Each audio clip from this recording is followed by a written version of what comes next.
welcome back to the 16th episode of the BroadStreet Sports Podcast featuring Zachary Chavey and Logan Burns. Welcome back. So we are talking about MLB in the playoffs. We're in the second round, and then we'll go into football and talk about what we expect from Week 6 and a little bit of Week 5. So, MLB is in the DS series. We had the wild cards last week.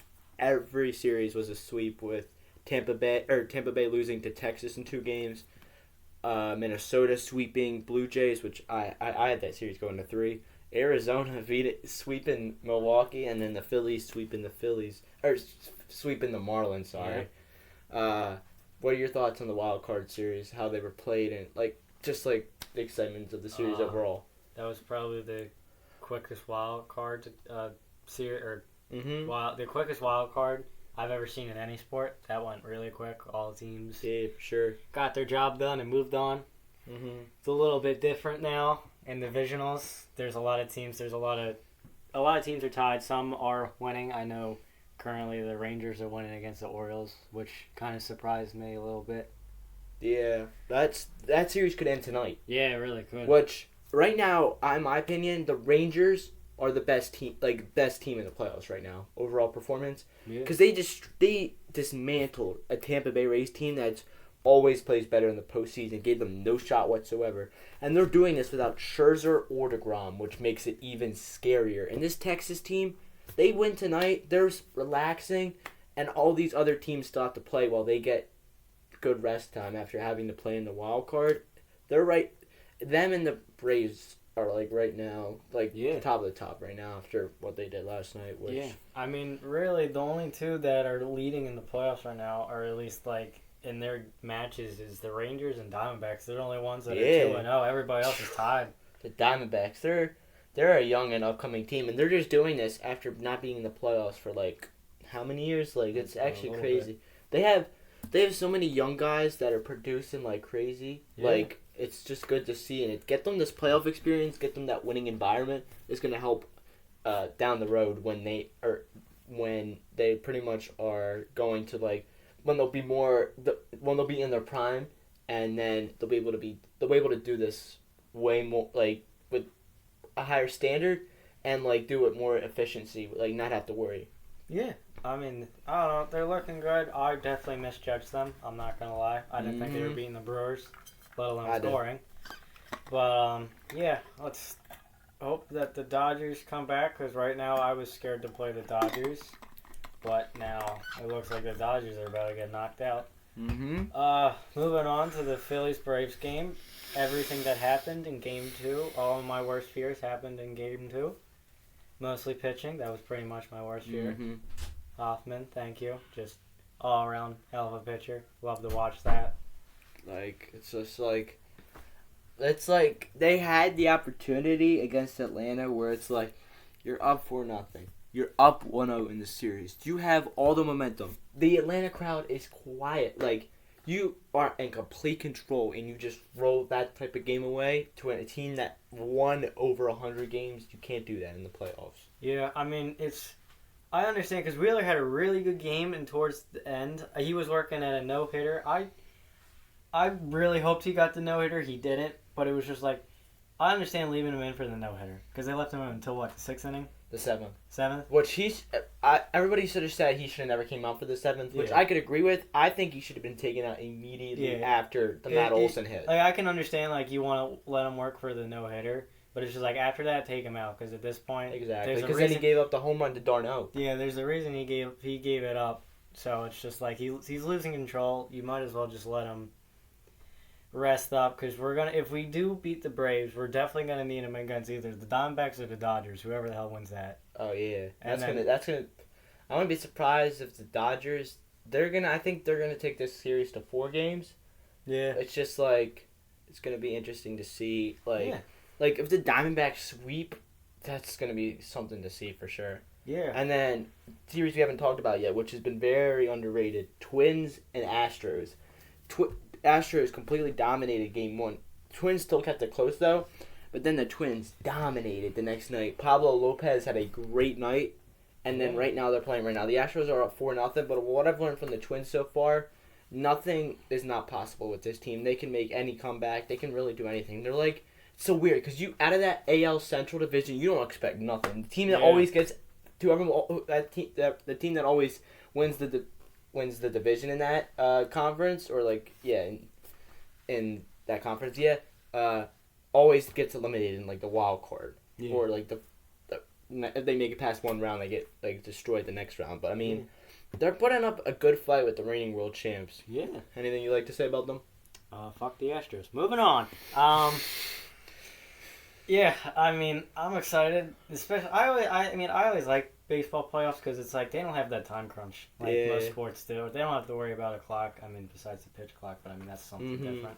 But like it feels like everything's slowed down. It just feels like there's so much crazier moments. It's like signature moments, in my opinion, at least. Like there's always these moments that like will come up and like you'll be like, that was a signature moment. And, like, this is where these young players are put on the national stage. That's the big factor for me. These teams that are like the Diamondbacks, where like they're not valued. Teams saw that they were winning this year.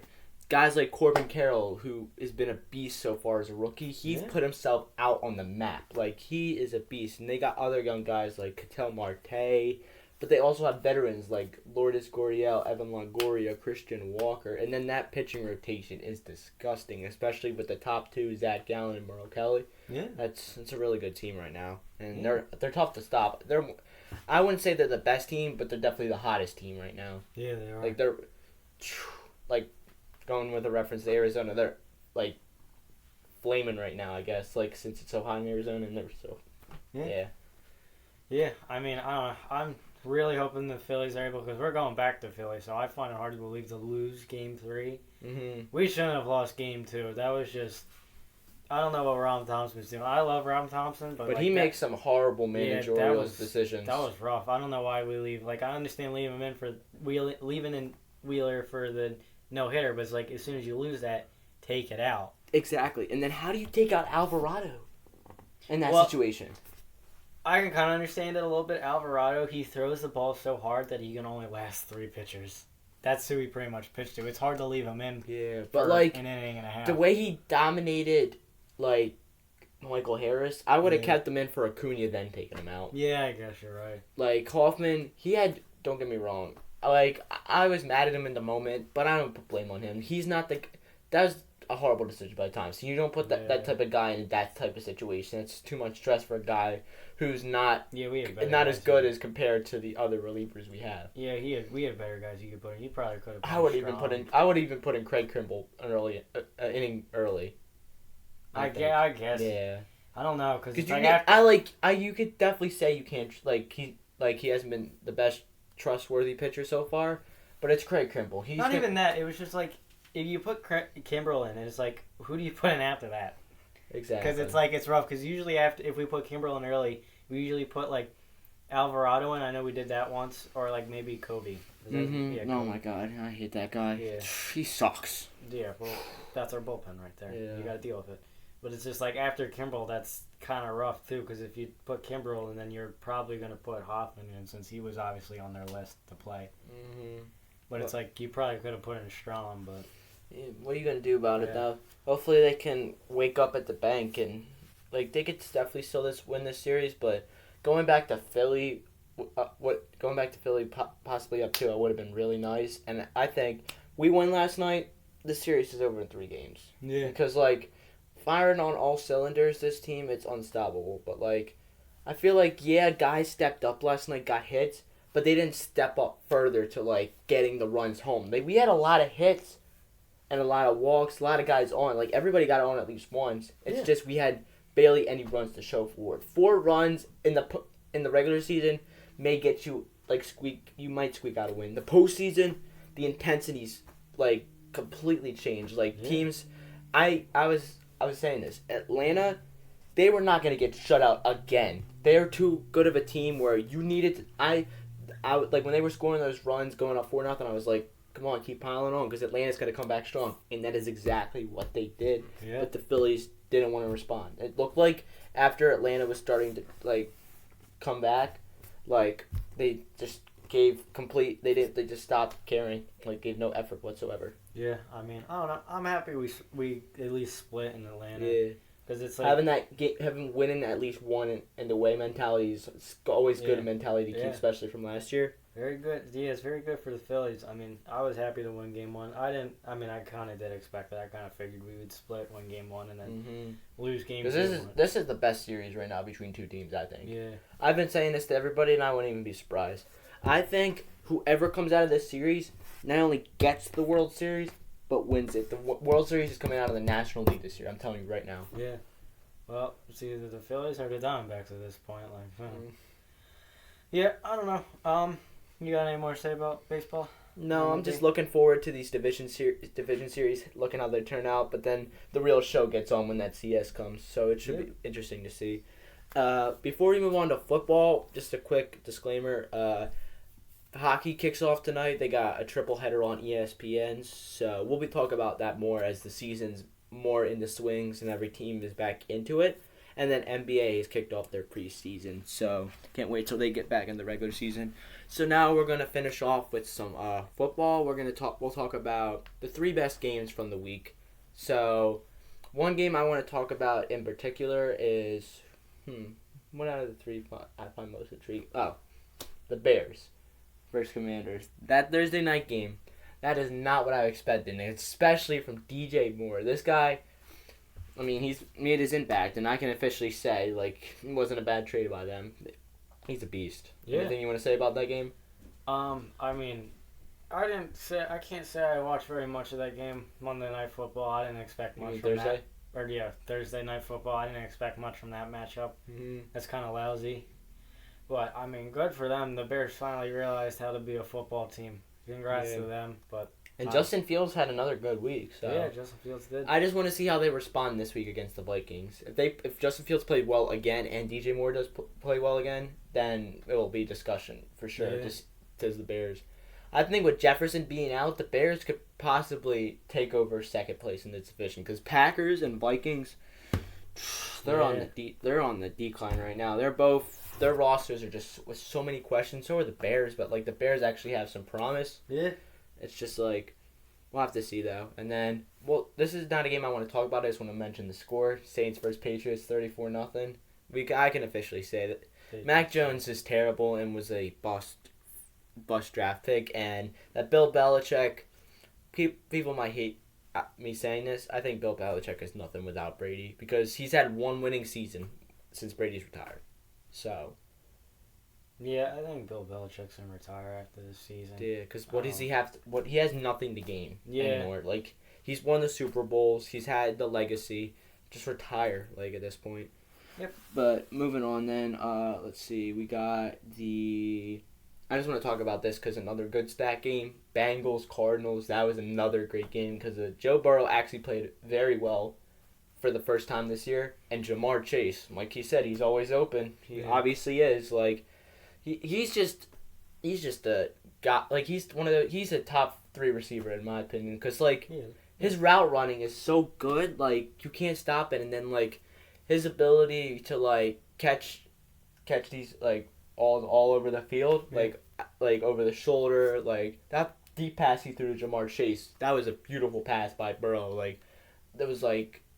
I don't know if I've seen a better throw in a while like that. That was a perfect throw right to him. It's just like, I feel like this Bengals team, everybody's questioning them. I just feel like they started off slow.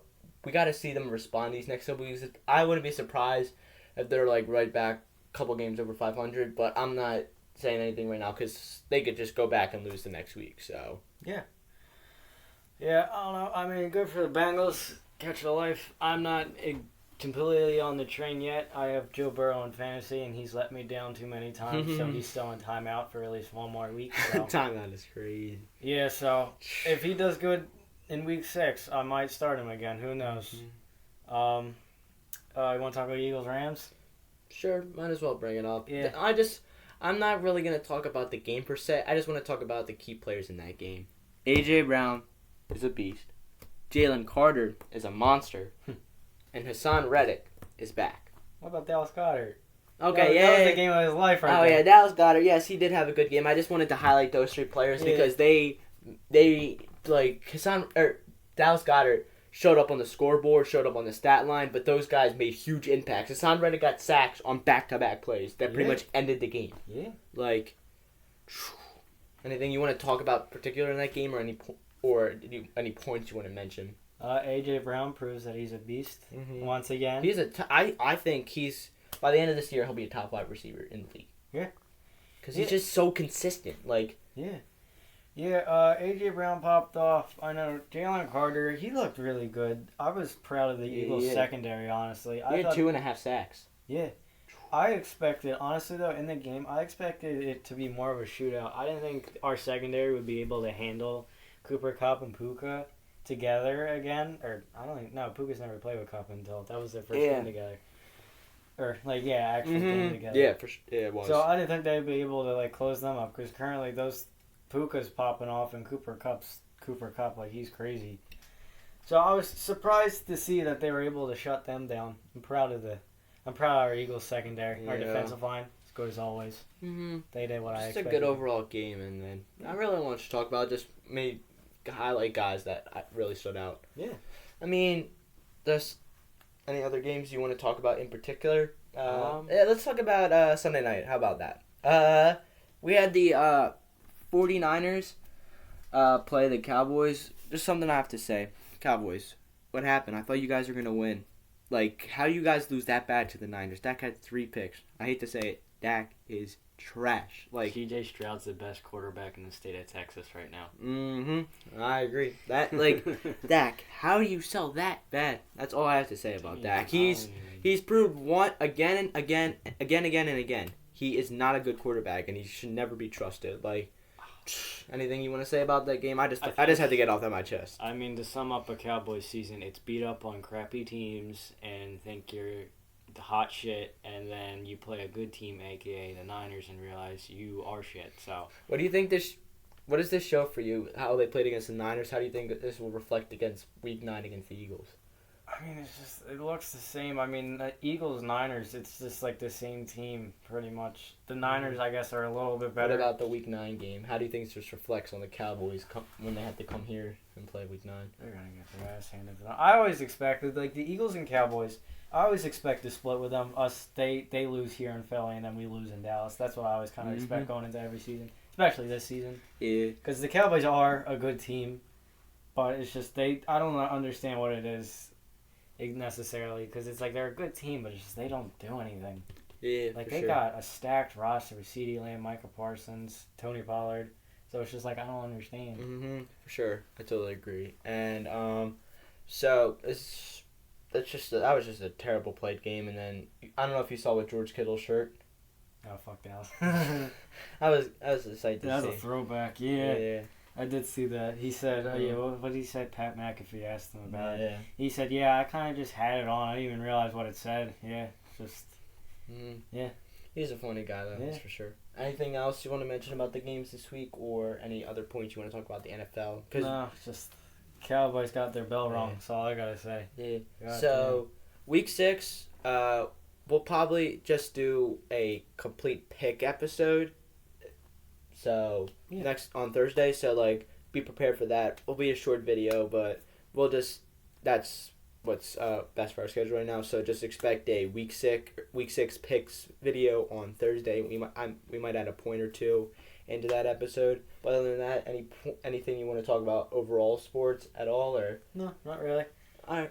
That's going to wrap up today's episode. Thank you guys so much for watching, and make sure to tune in on Thursday for the Week 6 picks episode. Other than that, we'll talk to you guys later, and have a good day. Yeah. See you guys.